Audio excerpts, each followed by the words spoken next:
Hey everyone, welcome back to Corporate Decoder, the place where we find out what companies are really saying when they talk in fancy corporate language.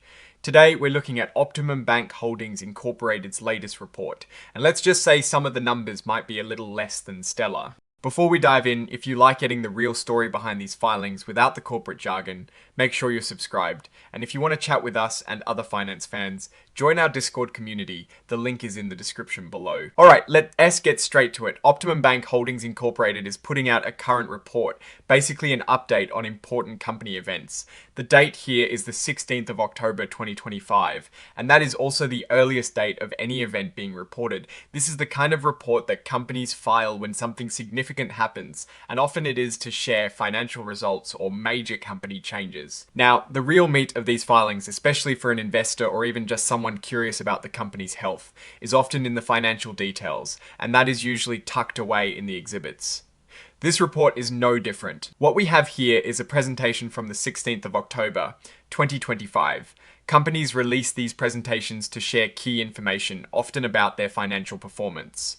So this is where we likely find the juicy details about how OptimumBank Holdings is doing.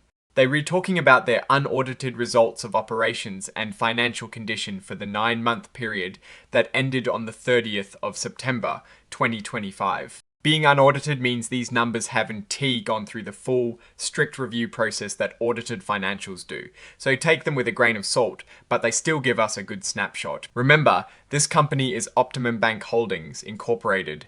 They're incorporated in Florida and their stock trades under the symbol OPHC on the nice American exchange. That ticker symbol is important if you want to follow their stock. The filing signals that they're reporting on their results of operations and financial condition.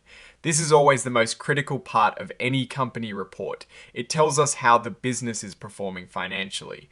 Are they making money? Are their assets growing? Are they taking on too much debt? These are the questions we want answered. So coming back to that presentation, it is giving us the results for the first 9 months of 2025. That is a big chunk of their fiscal year. What we really want to know is what those results actually are. Without the actual numbers from the presentation being laid out in this specific filing document, we have to infer from the context that they are sharing important financial information. Think of it like this. If a restaurant owner gives you a report that says, "We're resharing our latest sales figures," you know the important part is the actual revenue and profit numbers, not just the announcement that they're resharing them. This 8K filing for OptimumBank Holdings is doing the same thing. It is announcing that they released further details about their financial performance. Wednesday typically look for the actual presentation document that this 8K refers to for the exact figures. However, based on the language, this is a heads up that they put out information about their financial standing. Let's imagine what kind of information would be in that presentation. We'd be looking for revenue figures. How much money did they bring in from their banking activities and other services? We'd also be looking at their net income, which is their profit after all expenses.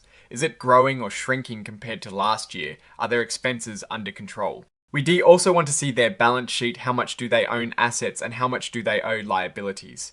The ratio of these tells us about their overall financial safety. For a bank, key metrics would also include things like loan growth, deposit growth, and the quality of their loan portfolio. Are they making a lot of new loans? Are people depositing more money with them? And crucially, are the people and businesses they lent money to actually paying it back? Or are they falling behind? A rising number of non-performing loans, for instance, is a huge red flag for any bank.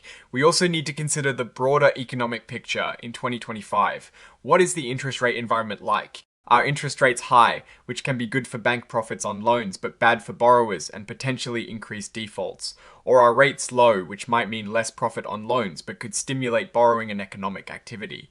The presentation would ideally shed light on how OptimumBank Holdings is navigating these economic currents. For example, if the presentation showed a significant drop in net income, say a 20% decrease, that might translate to them earning 20 cents less for every dollar they would have earned a year ago.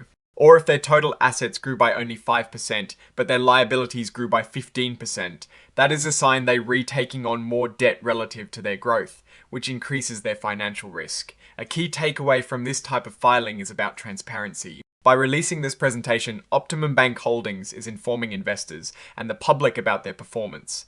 The quality of the information and how straightforward they are with any challenges they might be facing is crucial in building trust. If they only highlighting the good news and glossing over the bad, that should be a concern for anyone watching the company. In the end, the numbers in that presentation which this 8K report references tell the true story of OptimumBank Holdings' health. It is about the trends, the growth or decline, and how they are managing their risks. This type of document, though often dry, is a vital tool for understanding where a company is headed. Now, looking at these results more broadly, judging solely on the fact that they've released a financial presentation, it implies they have something to report. Whether that something is good or bad is the real question. Without the actual figures from the presentation here, it is hard to give a definitive verdict. However, if this trend of releasing updates continues and they face challenges, we'd be looking for signs of how they plan to address them. Are they cutting costs? Are they looking for new revenue streams? Are they potentially merging or acquiring other entities to shore up their position? These are the strategic answers we see. A notable risk for any bank, especially in a fluctuating economic climate, is credit risk. If the loan portfolio shows signs of stress, that is a major concern.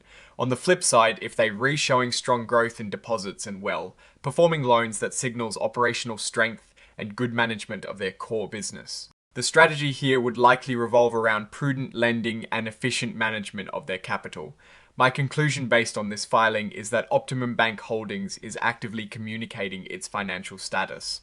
The immediate next step for anyone interested would be to find and review the actual presentation referenced in this report to understand the specific financial story. Until then, we can only speculate if they are navigating the choppy waters of the financial markets successfully, or if they are facing headwinds. Alright, that is our breakdown of this OptimumBank Holdings Inc. filing. What is your take on these types of corporate updates, and what do you think the company might be signaling? Drop your thoughts in the comments below. If this analysis was valuable and helped you understand how to look at these documents, hitting that like button really helps us out, and subscribe for more deep dives into the corporate world. And don't forget to check out the Discord community linked in the description for more discussions. Thanks for watching. See you next time.